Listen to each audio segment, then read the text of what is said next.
Have you ever looked up at the night sky and felt a strange, unsettling sense of scale?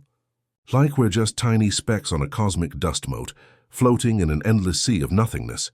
It's a fleeting thought for most of us, a philosophical ponderance before we go back to our day-to-day lives. But what if that feeling wasn't just a thought? What if the very fabric of our reality, the very existence we take for granted, is far weirder, far more complex, and frankly, far more terrifyingly bizarre than we could ever imagine? Today, we're diving headfirst into the abyss. We're going to peel back the curtain on the 27 facts that will make you question your existence, a journey that will challenge everything you think you know about life, the universe, and your place in it. Get ready, because after this, you might not see the world the same way again. Most of us picture the universe as a vast, empty expanse dotted with stars and galaxies. We see the planets, the nebulae, and the celestial fireworks. But what if what we see is just a tiny fraction of the whole picture? The truth is that's exactly the case. We're taught that the universe is full of matter, but the reality is that the stuff we're made of, the atoms, the protons, the things that make up stars and us, only account for about 5% of the cosmos. The remaining 95% is a complete mystery. We call it dark matter and dark energy. And while we know it's there because of its gravitational effects, we have no idea what it actually is. It doesn't interact with light, so it's invisible to us. Think about that for a second. 95% of everything is a ghost in the machine. It's the silent majority that holds galaxies together and pushes the universe apart. Yet we're completely in the dark about its nature. It's like living in a house where you can only see the dust, but the walls, the furniture, and even the people are completely invisible to you. We're essentially swimming in a cosmic ocean of the unknown. So the next time you look at the stars, remember you're seeing a tiny lighthouse in a sea of shadow. But if the universe is mostly made of stuff we can't see, what about the world we can? Is our own reality as solid as we think? We grow up with the idea that the world is solid. A table is a table, and a baseball is a baseball. Things have a defined position and a certain momentum. This is the world of classical physics, the world we experience every day. But as we zoom down to the subatomic level, things get strange, like really, really strange. The fundamental reality of our universe isn't a world of solid objects, it's a world of probabilities. According to quantum mechanics, a particle like an electron doesn't have a single definite location. Instead, it exists in a superposition of all its possible states at once. It's everywhere and nowhere until you measure it. The act of observation is what collapses this cloud of probabilities into a single definite reality. So if you're not looking at it, it's not really there. This isn't a philosophical musing. It's a proven scientific fact. The double-slit experiment has shown us that particles behave differently depending on whether or not we're observing them. It begs the question, does our consciousness, the very act of looking, play a role in shaping reality? Is the world literally a blur of possibilities until we make sense of it? This is a mind-bending concept that turns our intuitive understanding of existence on its head. It suggests that reality is not a fixed stage, but a dynamic script we are constantly and unconsciously helping to write. But if our minds are so powerful, what about their most basic function, memory? Can we even trust our own past?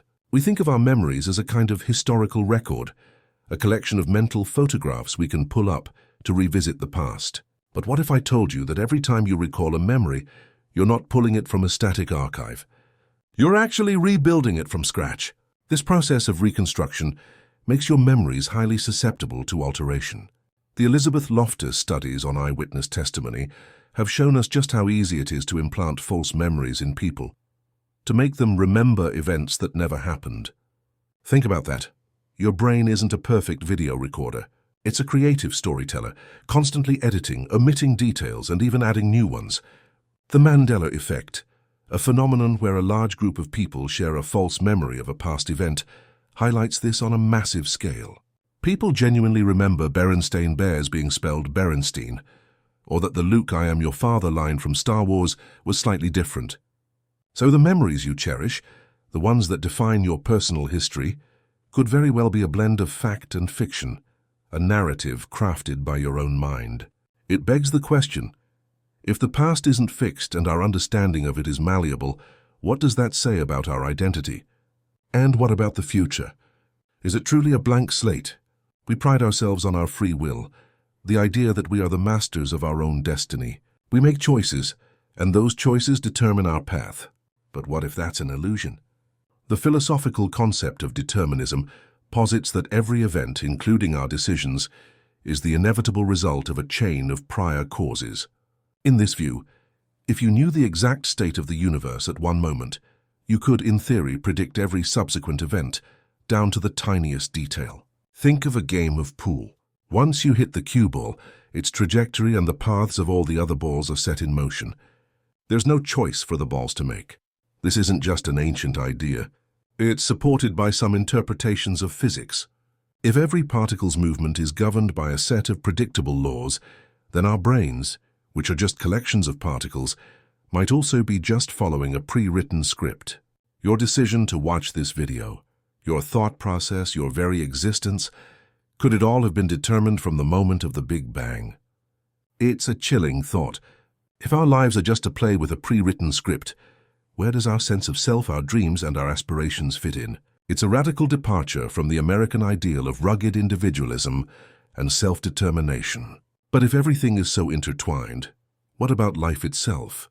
Is it as unique as we think? Life on Earth feels special, almost miraculous. We're a living planet in a seemingly lifeless cosmos. This has led many to believe we are alone in the universe. But consider this. There are an estimated 100 billion galaxies in the observable universe, and each of them contains billions, if not trillions, of stars. A significant portion of these stars are orbited by planets in the Goldilocks zone, where conditions are just right for liquid water and potentially life. The sheer numbers alone suggest that the probability of life existing elsewhere is not just high. It's almost a mathematical certainty. The paradox isn't, is there life out there? But why haven't we found them yet? This is known as the Fermi paradox. Are they hiding? Have they already visited? Or is there some kind of universal great filter that prevents advanced civilizations from surviving long enough to make contact? We may be the only ones, not because we're special, but because we're the first to survive a devastating cosmic event. Or perhaps we are just the most recent in a long line of fleeting civilizations that rose and fell. It's a sobering thought. We might be shouting into a silent void, or a void that is silent for a very good and terrifying reason. But what if we're not just a drop in the ocean? What if the universe is literally inside of us? When you look in the mirror, you see a person. You see a single unified being. But that's a massive oversimplification. Your body isn't a singular entity. It's a bustling metropolis of different organisms. For every one of your cells, there are roughly 10 microbial cells living on and inside you. The bacteria in your gut alone weigh as much as your brain and have a profound influence on your mood, your immune system, and your overall health. Your gut is a second brain, a whole ecosystem of life that you're carrying around. These microbes communicate with your brain via the vagus nerve, influencing everything from your cravings to your anxiety levels. So are you a single person, or are you a living, breathing habitat for a complex community of life? You are an organism in the truest sense, a collection of interdependent parts, many of which you have no conscious control over. It completely redefines what it means to be a self. The old saying, "You are what you eat," takes on a whole new meaning when you realize that what you eat feeds an entire population of beings that are shaping who you are. But if our bodies are so much more than just us, what about the space that contains them? Is it empty? We talk about empty space, the vacuum of space. We assume that between atoms and galaxies there is nothing. But modern physics suggests that there is no such thing as truly empty space. Instead, the universe is filled with a bizarre phenomenon called quantum foam or vacuum energy. Even in the most perfect vacuum, particle-antiparticle pairs are constantly popping into and out of existence for fleeting moments. These virtual particles are a testament to the fact that space itself is a turbulent, boiling sea of potential energy, not a placid, empty void. The energy in just 1 cubic meter of this empty space is so immense that it's nearly infinite. In theory, it contains enough energy to boil all the world's oceans in a single instant. The problem is that we don't know why this energy doesn't just tear the universe apart. It's one of the biggest mysteries in physics. So the next time you look at something, anything, remember that it's made of atoms that are 99.999999% empty space, and that empty space is anything but empty. The solid world you perceive is just a whisper in a storm of incomprehensible energy. But if reality is so fragile, so fleeting, could it all be a simulation? If everything we've talked about so far is true, the strangeness of quantum reality, the weirdness of dark matter, the fact that our senses are so limited, then it brings us to a mind-bending conclusion. What if our reality isn't real at all? What if it's a hyper-realistic simulation run by a super-intelligent civilization?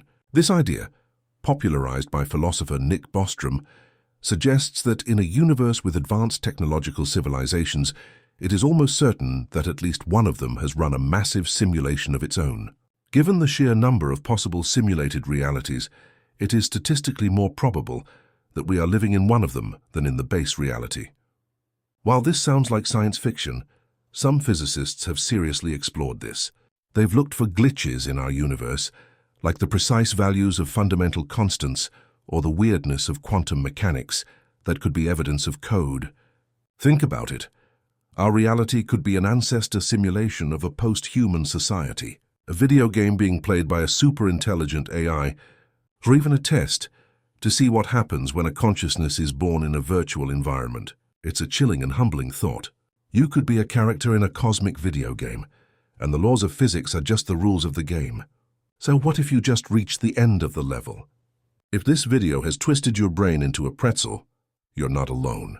The universe is a far stranger place than we could ever imagine. We've talked about a universe that is 95% unknown, a reality shaped by observation, memories that are constantly rewritten, a potentially predetermined future, the possibility of life being a common occurrence in a silent cosmos, the microbial universe within us, the emptiness of everything, and the unsettling idea that it could all be a simulation. These aren't just facts. They are mind-expanding, reality-bending concepts that force you to re-evaluate your place in the cosmos. If you want to dive deeper into the mysteries of our universe and question everything you know, make sure to hit that subscribe button and ring the notification bell.